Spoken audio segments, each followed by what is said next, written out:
Seja bem-vindo a mais um podcast de saúde e morte. O tema escolhido de hoje foi cisto de mama. O cisto de mama é considerado comum, principalmente entre as mulheres que estão na perimenopausa, período que antecede a menopausa. As várias flutuações hormonais naturais a esse período influenciam o aparecimento de alterações nos seios. A maioria dos cistos é muito pequena e não gera nenhum problema de saúde, chegando a passar despercebida. No entanto, há casos mais graves, relacionados ao aparecimento de nódulos e câncer de mama, que é o segundo mais frequente entre as brasileiras. Daí a preocupação das mulheres diante do diagnóstico de cisto mamário.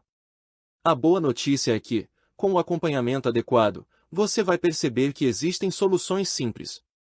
Neste podcast, falarei sobre possíveis causas, tipos de cisto e quando é importante buscar ajuda médica. Começo explicando o que é cisto de mama.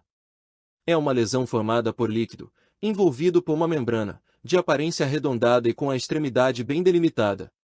Comum entre as mulheres entre de 35 a 50 anos, o cisto pode vir isolado ou em forma múltipla. Aparece em apenas uma ou em ambas as mamas. A maioria das lesões é benigna e tão pequena que não pode ser sentida na palpação dos seios, nem provoca qualquer condição clínica relevante. Porém, quando o cisto é maior, pode causar incômodo, dor e inchaço, especialmente no período pré-menstrual e em mulheres grávidas. Saiba agora a diferença entre cisto e nódulo na mama. O nódulo mamário é definido como qualquer tumoração presente na glândula mamária. Sua principal diferença está no conteúdo, enquanto o cisto costuma ser preenchido com líquidos, podendo conter pus e sangue, o nódulo é sólido. Entenda agora o que causa o cisto mamário.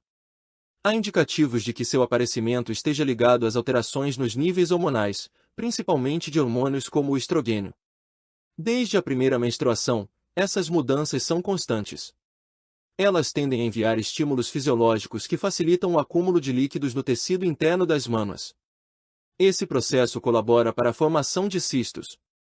Além da influência hormonal, existem fatores de risco, como primeira menstruação precoce, antes dos 12 anos. Menopausa tardia, após os 55 anos. Ausência de gravidez. Primeira gestação tardia. Falta ou tempo curto de amamentação. Aprenda agora sobre os tipos de cisto na mama. Existem duas classificações mais usadas para diferenciar os tipos de cisto mamário.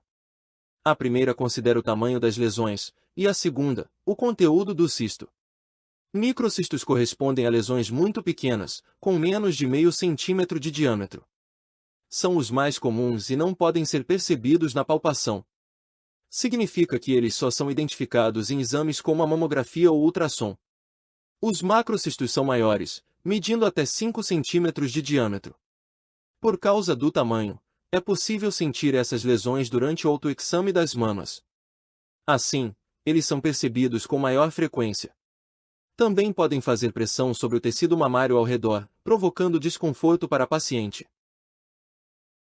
A qualquer momento você pode marcar uma teleconsulta usando a internet. Graças aos avanços na medicina e novas tecnologias, é possível receber assistência médica de qualquer lugar. Basta acessar a plataforma de telemedicina Morte a partir de um dispositivo conectado à internet para ser atendido no conforto da sua casa. Continuo falando agora sobre o cisto de mama simples. Essa classificação considera o tipo de conteúdo do cisto de mama, que, nesse caso, é composto inteiramente por líquido. O cisto simples pode ser visto com facilidade nos exames de imagem, por causa de seu contorno bem delineado e paredes finas. Cisto de mama complexo. Menos comum, o cisto complexo possui conteúdo misto, em que há tanto partes líquidas quanto sólidas no interior da lesão. Suas paredes são mais espessas que a do cisto simples. Cisto de gordura na mama. Essa expressão é usada popularmente para falar do lipoma, nódulo formado por células de gordura. Lipomas são benignos, geralmente moles e podem se mover pelo tecido mamário. Além das mamas, os lipomas podem aparecer no pescoço, pernas e outras partes do corpo. Cisto de água na mama. Esta expressão se refere aos cistos de mama que têm água e sais minerais em seu interior. Respondendo agora se cisto na mama é perigoso. Em um primeiro momento, descobrir um ou mais cistos na mama preocupa, principalmente porque eles costumam ser usados como sinônimos para os nódulos. Porém, os cistos são lesões menos perigosas que o popular caroço no seio. Para se ter uma ideia, cistos simples, que são a maioria, quase sempre descrevem lesões benignas. Nesses casos, não existe o risco de evoluírem para tumores ou câncer de mama. Muitos deles aparecem e somem sozinhos, aumentando de tamanho em épocas específicas do ciclo menstrual, como alguns dias antes da menstruação. Respondo agora se podem virar câncer. É extremamente raro que um tumor maligno em estágio inicial se manifeste em forma de cisto. Isso porque o câncer é uma lesão maciça, com o interior preenchido por conteúdo sólido. No entanto, os cistos complexos têm chances pequenas de conter células cancerígenas, uma vez que contêm partes sólidas em seu interior. Portanto, é preciso consultar o ginecologista ou mastologista, para que acompanhe sua evolução.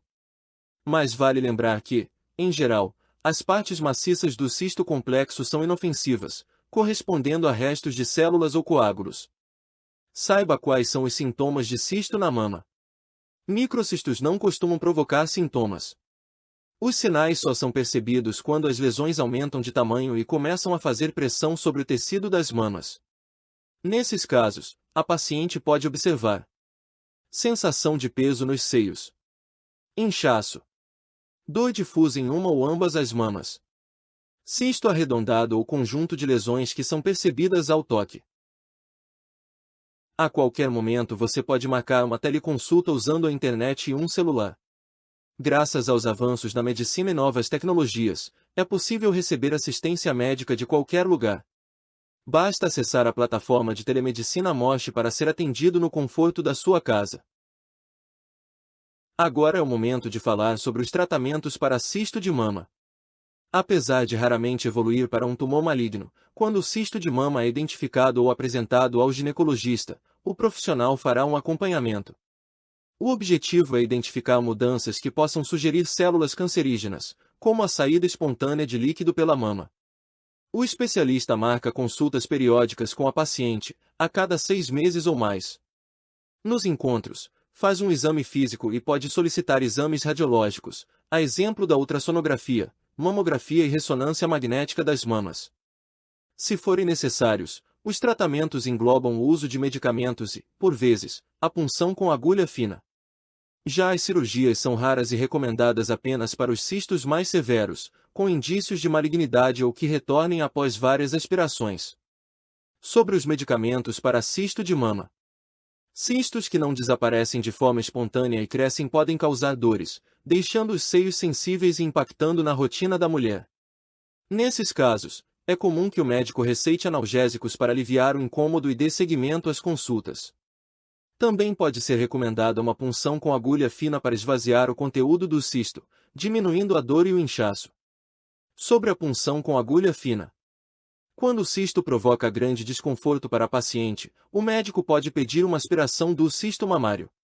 Além de reduzir dores, peso e inchaço, a punção ajuda a identificar o conteúdo da lesão, informando-se as chances de que ela tenha células cancerígenas.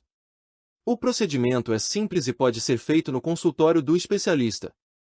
Em data e horário agendado, ele usa uma agulha fina para perfurar a pele e chegar ao cisto. Uma vez esvaziado e sem indícios de sangue ou partes sólidas, o cisto tende a desaparecer sem qualquer terapia ou procedimento posterior. Esse é o melhor cenário para a paciente, que pode continuar com as visitas regulares ao ginecologista, apenas para seguir com a rotina. Porém, resultados diferentes exigem que o acompanhamento prossiga. O primeiro é a identificação de sangue no líquido, junto ao fato de a lesão não desaparecer. Nesse caso, o material é encaminhado a um laboratório para ser analisado, porque há suspeita de células malignas. O segundo é a falta de líquido no interior do cisto, o que pede a realização de uma biópsia para colher a parte sólida. Também será preciso enviar o material para análise, a fim de afastar a suspeita de câncer. Respondendo se existe remédio caseiro para cisto na mama. Não existe comprovação científica de que óleo de rícino ou de prímula funcione. Evite, então, adiar o tratamento médico em favor de qualquer receita caseira. Tenha em mente que é raro um cisto conter células malignas. Mesmo que esse seja o caso, existem boas chances de cura quando o diagnóstico é precoce, o que permite uma intervenção rápida e reduz os efeitos da lesão. Respondo agora quando o cisto mamário exige consulta médica. Se o cisto na mama desaparecer depois de alguns dias, não há sinal de alerta para complicações. Contudo, cistos percebidos ao apalpar os seios devem ser examinados pelo médico, que dará início ao acompanhamento. Fique de olho, também, em alterações relacionadas à evolução maligna das lesões, por exemplo, mudanças na forma ou tamanho de uma das mamas, diferenças na textura da pele, secreções espontâneas, aumento no tamanho do cisto, coceira constante. Na presença desses sintomas, procure ajuda médica rapidamente. Saiba qual médico consultar. O ginecologista é quem costuma monitorar e diagnosticar o cisto mamário, pois cuida da saúde da mulher em diferentes etapas de sua vida. Desde a primeira menstruação, é importante que toda mulher marque uma consulta com esse especialista, pelo menos uma vez por ano. Dessa forma, alterações relevantes podem ser observadas e eventos graves, prevenidos. Há casos em que a paciente é encaminhada a um mastologista, médico especializado no tratamento das mamas. A qualquer momento você pode marcar uma teleconsulta usando a internet e um celular. Graças aos avanços na medicina e novas tecnologias, é possível receber assistência médica de qualquer lugar. Basta acessar a plataforma de telemedicina Mosh para ser atendido no conforto da sua casa. Hoje você tirou dúvidas sobre temas ligados à saúde e ainda descobriu como marcar sua teleconsulta online. Aguarde o próximo podcast e aumente ainda mais seus conhecimentos em saúde. Se você gostou deste assunto, considere assinar nossas redes sociais e nosso podcast Mosh no YouTube. Caso tenha algum assunto que deseja que eu comente no formato de podcast, basta mandar mensagem pelas nossas redes sociais. Fique atento para não perder os próximos episódios. Abraço e até breve.